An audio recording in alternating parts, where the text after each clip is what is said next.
बांग्लादेश में जो हालात बने हुए हैं, जिम्मेदारी नरेंद्र मोदी की है। इनको चीन के खिलाफ आंखें दिखा नहीं सकते। पड़ोस में बांग्लादेश है, इनको खबर नहीं है क्या हो रहा है वहां पर। 56 इंच का सीना सो रहा है। इनको जब उठते हैं अपने नींद से, ओह वहां पर ऐसा हो गया। ऑल पार्टी मीटिंग में जयशंकर बोलते हैं कि हाँ पाकिस्तान का इन्वॉल्वमेंट है। उनका डिप्लोमेट अपना डीपी चेंज किया। डीपी को देखेंगे आप लोग? अरे क्या मजाक है, बताइए आप। भैया आपको मालूम होना चाहिए था कि this is happening over there. Maldives में हमको नहीं मालूम चेंज हो गया। 56 इंच का सीना, हमारी फौज वहां से वापस आ गई।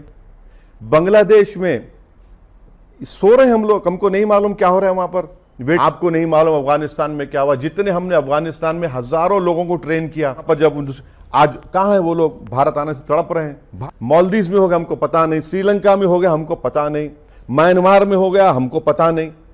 क्या पता है भाई आपको? आप सिर्फ भूटान ले लेकर खुश होंगे क्या? वो उसमें बोलते हैं कि चीन और यूएस ने मिलकर किया। ये कब से हुआ कि चीन और यूएस मिल गए? एक मजाक बना के रखा है हमारी फॉरेन पॉलिसी का। लेकिन अफगानिस्तान में हमको पता नहीं चला, अमेरिकन छोड़ के भाग गए। जिन्हें तो बुलाया था अपने ओथ टेकिंग सेरेमनी में मोहतरमा को, वहां पर इलेक्शन हुए, कोई अपोजिशन इलेक्शन में नहीं है। तक हमको यह कहना चाहिए था कि जो तब्दीली आई है हम उस जनता के साथ हैं। लीडर आएंगे जाएंगे। अगर कल वहां की जो भी सरकार होगी बोलेगी हमको वापस भिजाइए, इन पे केस चलाना है, क्या करेंगे नरेंद्र मोदी? मगर आपकी आज हमारा कौन दोस्त है? बांग्लादेश में हमारा इन्फ्लुएंस कम हो गया, पाकिस्तान से तो खैर वो अलग ही बात है।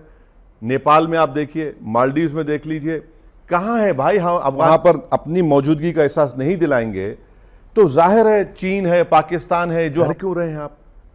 ये डर क्यों? मैं भारत के चाहने वाले बांग्लादेश में नहीं है क्या? मुसलमान नहीं है रहे तो कम से कम झूठ बोले तो ढंग से बोलो, ताकि लोग। जैसा कि आपने हाईलाइट में देखा, मज़ीद वीडियो आपके साथ शेयर करते हैं। उससे पहले आपको बताते चलें कि भारत से पाकिस्तान और बांग्लादेश के अच्छे ताल्लुकात बर्दाश्त नहीं हो रहे। बांग्लादेश में हसीना वाजिद की हुकूमत जाने के बाद भारतीय मीडिया और भारतीय हुकूमत शदीद गमो गुस्से और परेशान है। पाकिस्तान और बांग्लादेश के रिश्ते को लेकर वो बौखलाहट का शिकार हैं। तो चलिए आपको मज़ीद वीडियो की तरफ लेकर चलते हैं। इनको नौकरी देना नहीं आता, इनको चीन के खिलाफ आंखें दिखा नहीं सकते। पड़ोस में बांग्लादेश है, इनको खबर नहीं है क्या हो रहा है वहां पर। उर्दू में बोलते हैं ना, ख्वाब गफलत में 56 इंच का सीना सो रहा है। इनको जब उठते हैं अपने नींद से, ओह वहां पर ऐसा हो गया। बांग्लादेश में जो हालात बने हुए हैं और बांग्लादेश में जिस तरह की अराजकता इस वक्त देखी जा रही है, जिस तरह की सड़क, क्या आपको लगता है कि बांग्लादेश एक हमारा और पड़ोसी देश अस्थिर हो जाएगा, वहां पर अस्थिरता आएगी, इस तरह के हालात होंगे जैसे अफगानिस्तान में, हम वहां पर भी देखेंगे इस तरह के हालात? ये पूरी जिम्मेदारी नरेंद्र मोदी की है। नरेंद्र मोदी डिप्लोमेसी को पर्सनल लेवल पर करते हैं, लीडर टू लीडर। डिप्लोमेसी होती है देश के दरमियान, दो देश के दरमियान। नरेंद्र मोदी लीडर करते हैं। आप देखिए मालदीव्स में हमको नहीं मालूम चेंज हो गया। 56 इंच का सीना, हमारी फौज वहां से वापस आ गई। बांग्लादेश में सो रहे हम लोग, हमको नहीं मालूम क्या हो रहा है वहां पर। Wait and watch. क्या वेट एंड वॉच? अच्छा, हम अब वहां पर एक नई सरकार आएगी, अब यहां पर हम वहां के डिपोज लीडर को रख रहे हैं। अब कल वहां बांग्लादेश सरकार बोलेगी वापस भिजाइए, इन्होंने वहां पर क्राइम किया है। आप क्या करेंगे? आप क्या करेंगे सरकार, बताइए हमको। जब हम बांग्लादेश को हमने मदद की थी उस जमाने में, आज वो लोग नई गवर्नमेंट कहे कि आप भिजाइए वापस उनको, आप क्या करेंगे आप? अच्छा, क्या ये एक मेरे बात सुन, प्रधानमंत्री ये क्यों नहीं कह रहे कि हम बांग्लादेश जनता के साथ हैं? आप वो डिपोज लीडर के साथ है, जनता के साथ है? बताइए आप। शेख हसीना को नहीं देना चाहिए संरक्षण इस वक्त जो मेरा सवाल सरकार से है। अगर वो सेफ पैसेज भारत से मांग रही है, नहीं, एक हाइपोथेटिकल सिचुएशन देख लीजिए। अगर कल वहां की जो भी सरकार होगी बोलेगी हमको वापस भिजाइए, इन पे केस चलाना है, क्या करेंगे नरेंद्र मोदी? तो मैं यही कह रहा हूं ना, ये इनके जो पॉलिसी है इंडिविजुअल बेस्ड है, लीडर बेस्ड है। अरे भाई देश के दरमियान में होता है। आपको नहीं मालूम अफगानिस्तान में क्या हुआ। जितने हमने अफगानिस्तान में हजारों लोगों को ट्रेन किया, कितने लोगों को ट्रेन किया वहां पर। जब आज कहां है वो लोग, भारत आने से तड़प रहे हैं, भाग रहे हैं यहां से वहां। मालदीव्स में हो गया हमको पता नहीं, श्रीलंका में हो गया हमको पता नहीं, म्यांमार में हो गया हमको पता नहीं।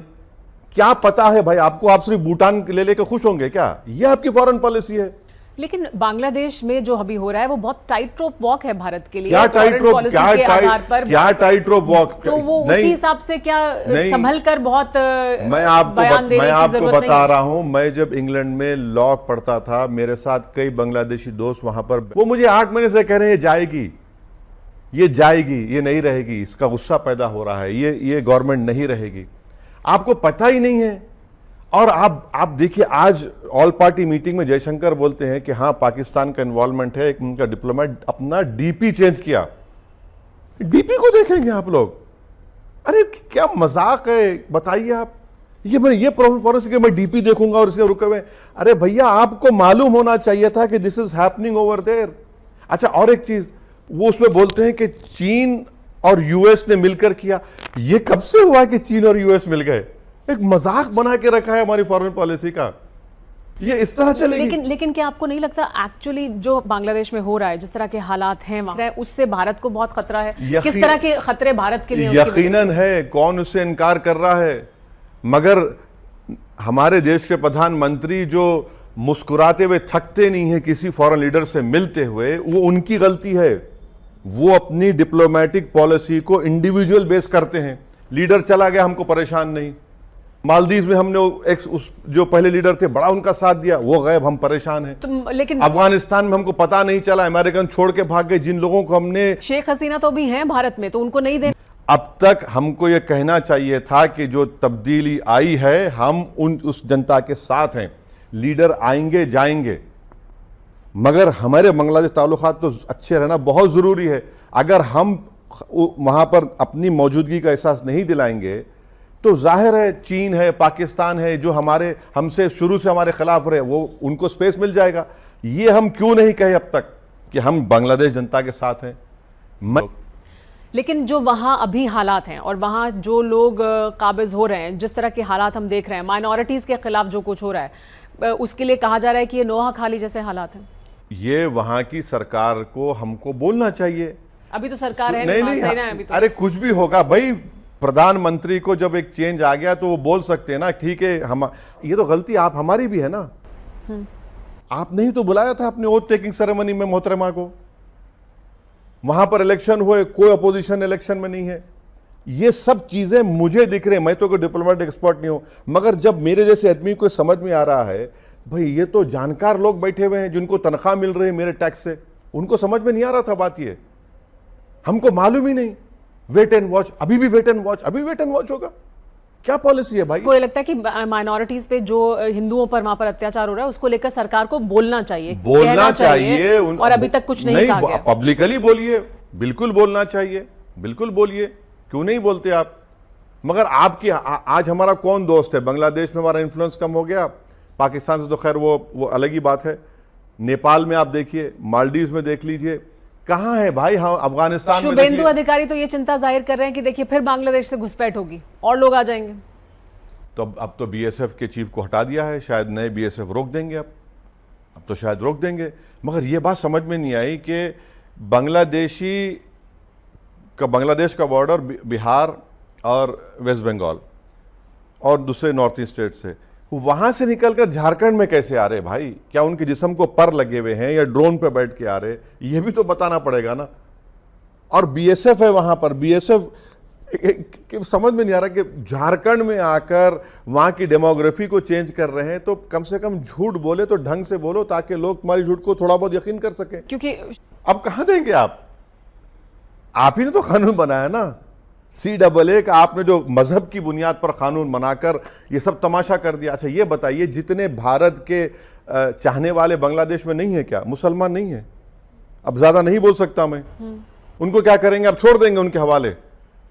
जो बरसों से हमारे उनके ताल्लुकात हैं, बड़े गहरे ताल्लुकात हैं, उनको छोड़ देंगे आप बताइए। वही हम कहाँ अफगानिस्तान में हमने किया? एक को आने नहीं दिया आपने, जो भारत के लिए बड़ा इंपॉर्टेंट स्ट्रेटेजिक काम करते थे, आपने सबको छोड़ दिया अफगानिस्तान में। यही तो कह रहा हूं, Narendra Modi personalize foreign policy करते हैं, देश की पॉलिसी नहीं करते हैं। आज कैसा बोलते हैं फॉरेन मिनिस्टर कि पाकिस्तान का एक डिप्लोमेट डीपी चेंज कर रहा है। आप डीपी को देखते हैं, वेरी गुड, इससे होगा फॉरेन पॉलिसी। अच्छा, अगर मुसलमानों का पॉपुलेशन 37-38% होता है, डर क्यों रहे हैं आप? ये डर क्यों? मैं भारत का नागरिक हूं ना, मुझे इस देश से मोहब्बत थी, है, रहेगी। आपको डरने की क्या जरूरत? आप शक क्यों कर रहे हैं मुझ पर? आप तो मुख्यमंत्री हैं। अच्छा, जब चुनाव हो रहा था तो मुस्लिम इलाकों में जाकर मुसलमान जिंदाबाद नारे लगा रहे थे, नाच रहे थे, गाना गा रहे थे, क्या क्या बोल रहे थे, क्या क्या ख्वाब दिखा रहे थे। अब चुनाव हो गया तो आगे अपने असलियत पे। क्या नुकसान क्या है बताइए? पॉपुलेशन अगर 37% है आसाम में, नुकसान क्यों है वो तो भाई? कह रहे हैं मज़ीद ऐसी वीडियोस देखने के लिए हमारा चैनल सब्सक्राइब कर दें और बेल आइकॉन को दबा दें ताकि आने वाली तमाम वीडियोस आप तक बआसानी पहुंच सकें। वीडियो को लाइक करना मत भूलें।